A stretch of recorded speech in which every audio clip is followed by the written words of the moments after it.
Oh, you think old Hollywood was all glamour and hand kisses and darling, I adore my public? Nope. Some of these legends, ice cold, brutal, the kind of people who would sign your autograph and make you feel stupid for asking. We're talking real stories, real attitude, real how dare you breathe near me energy. And honestly, I'm not shocked. Fame that big does something to people. So yeah, let's talk about 10 old Hollywood stars who treated their fans like dirt. Bette Davis. Let's start strong. Bette Davis did not care if you liked her, not even a little. She believed her job was to act. That's it. Not smile for strangers, not play sweetheart at autograph tables, not pretend you were suddenly best friends because you bought a ticket. She once made it clear she owed fans good performances, not warm hugs and sugary charm. And honestly, that's very Bette. But here's where it gets uncomfortable. People who met her at signings often described her as sharp, fast, almost surgical with her words. If you said something she thought was silly or overly dramatic, she might slice it down in seconds, no cushion, no, oh, that's sweet, just truth, blunt and direct. Some fans admired that honesty. Others walked away, stunned. She didn't soften her edges. She didn't perform gratitude. And in an era when studios trained stars to act enchanted by their own admirers, Davis refused to fake it. Was she authentic? Yes. Was she warm? Not really. If you were a nervous young fan meeting your idol for the first time, hoping for magic, you might leave with an autograph and a story about how Bette Davis absolutely roasted you. Some call that strength. I call it cold. Joan Crawford. Joan Crawford loved control, loved the lighting, loved the angles, loved the camera. Fans, that depended. If photographers were around, she was flawless, elegant, perfect posture, that polished movie star glow switched on instantly. But insiders, publicists, assistants, people who saw her off script, suggested a different side when no cameras were present. Several accounts claim she avoided spontaneous fan interactions unless it served her image. She wasn't casual, she was calculated. If the moment wasn't staged, it often didn't happen. And look, protecting your brand makes sense. She built that image brick by brick. But there are repeated stories of her brushing off admirers in everyday settings, short replies, minimal warmth, quick exits. She liked admiration. That's clear, but admiration from a distance. Controlled, managed. She didn't necessarily enjoy the unpredictable reality of actual people approaching her in grocery stores or hotel lobbies, and that's the gap. The public saw the glowing icon, the perfect pose, but some fans who met her without flashbulbs, they met someone cool, distant, almost mechanical. Was it cruelty? Not exactly, but it wasn't affection either. And when your entire career runs on public love, that kind of emotional distance feels strange. Frank Sinatra. Sinatra was electric, magnetic, addictive, but also volatile. He had two speeds, charming and explosive. There was no middle ground, loyal fans. He adored them. He fed off screaming crowds. That energy powered him, but approach him at the wrong moment, especially without warning, and things could turn fast.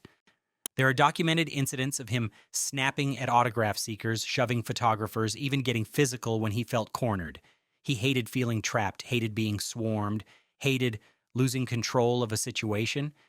And when that switch flipped, it wasn't subtle. Now, to be fair, he could also be generous. Stories of him helping people privately exist too. But the temper was real. The intimidation factor was real. Imagine saving up to see your idol, finally getting close enough to say hello, and being barked at or shoved aside because you picked the wrong second. That's rough. Fame at that scale is intense, sure, but when you're lashing out at the very public that built your empire, that's complicated. With Sinatra, meeting him was a gamble. You might get charm, you might get fury. Roll the dice. Katharine Hepburn. Katharine Hepburn did not believe in celebrity worship. She thought it was ridiculous, flat out absurd. If you approached her like she was some glowing goddess from the screen, she might walk straight past you. No apology, no performance, just gone. She valued privacy with almost militant intensity. Autograph lines, not her thing. Lingering for selfies. Well, the 1930s version of selfies, also not her thing. She didn't think she owed strangers access to her time or personality, and I respect boundaries, I really do. But from a fan's perspective, that can feel icy. Imagine building someone up for years, watching their films, memorizing their voice, admiring that confidence, And when you finally see them in real life, they barely acknowledge you exist. Some people praise her for refusing to play the fake sweet celebrity game. Others say she lacked warmth. She wasn't cruel, that's important, but she wasn't nurturing either. She didn't cater to admiration. She didn't indulge fantasy. She treated fame like a side effect of her craft, not a relationship with the public. And maybe that's honest, but it's not exactly comforting. Wallace Beery. Wallace Beery played lovable, rough-edged characters on screen, big heart, gruff charm, tough guy with hidden softness. Off-screen, reports say that softness was hard to find. Studio-era insiders described him as distant at public events, not enthusiastic, not especially patient. He reportedly avoided appearances whenever possible, and when he did show up, he wasn't exactly radiating gratitude. And here's the part that sticks. There are accounts of him brushing off child fans' children. That's not a great headline. Now, maybe he disliked crowds. Maybe he felt awkward. Maybe he was exhausted. But when multiple stories echo the same tone, dismissive, uninterested, detached, it starts to look less like a bad day and more like a pattern. Fans expected the hearty on-screen persona, the big approachable energy. Instead, some got a man who clearly didn't want to be there. No fake smiles, no warm exchanges, just obligation. And look, authenticity matters, but when you can't muster basic kindness for people, especially kids who adore you, that's hard to defend. Charming character, challenging personality. Lauren Bacall. Lauren Bacall was elegance with a blade underneath. Sharp mind, sharp tongue. She didn't tolerate nonsense. If a fan approached her in a breathless, overly dramatic way, she could cut that energy down fast. Interviews suggest she disliked being treated like a fantasy object instead of a serious artist, which, fair, but tone matters. There are accounts of her being cool, almost frosty, in person. Not cruel, not hostile, just detached. She didn't gush, she didn't coo, she didn't perform sweetness. If you expected classic Hollywood warmth, you might be surprised. Bacall valued intelligence and respect. Approach her thoughtfully, you might get a thoughtful reply. Approach her like you're fainting in a 1940s melodrama. She might respond like a strict professor correcting your homework, and that's where it gets tricky. Some admire that boundary. Others walked away feeling small. She wasn't interested in feeding fantasy. She wanted to be taken seriously, but sometimes seriousness can feel like superiority. And not every fan is ready for that kind of energy. Spencer Tracy.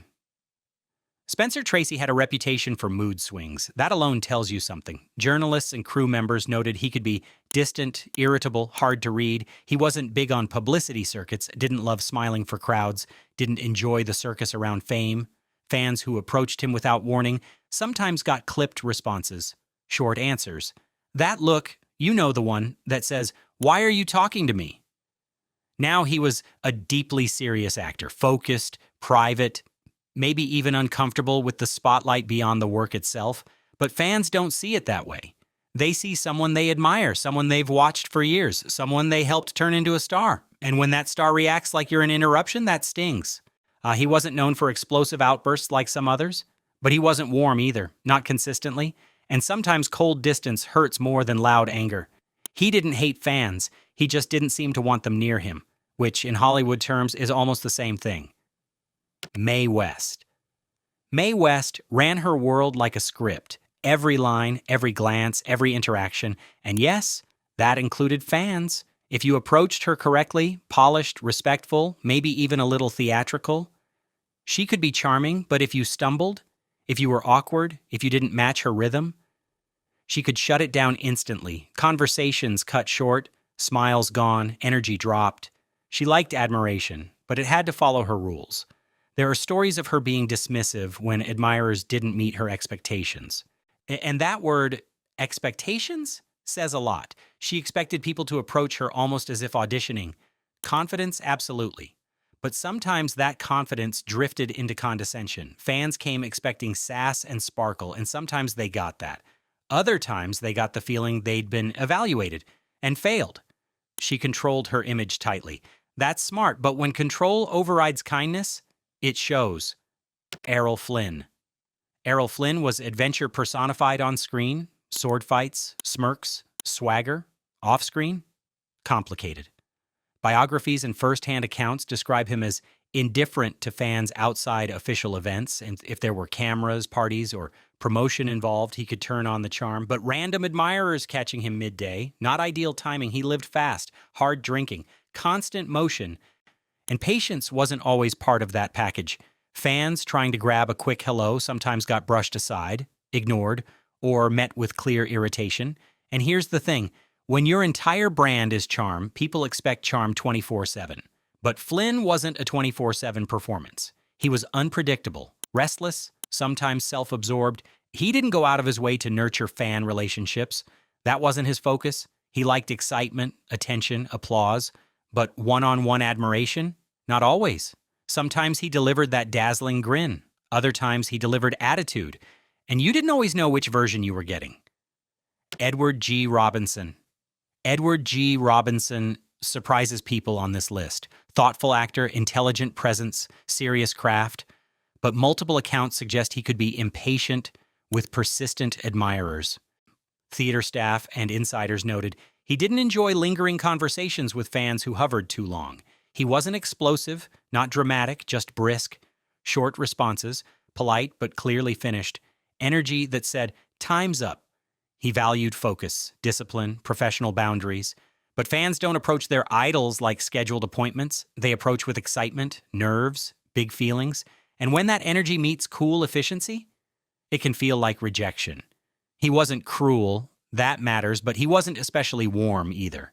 And when enough people describe the same vibe, distant, hurried, uninterested in extended interaction, it suggests a pattern. Not the worst behavior on this list, but not exactly fan-friendly either. Sometimes indifference hurts just as much as outright rudeness. So yeah, Golden Age glamour? Stunning, legendary, iconic. But kindness? Not guaranteed. Turns out some of the biggest stars in Hollywood history didn't always shine so bright when the cameras were off. And honestly, it makes the myth feel a little more human.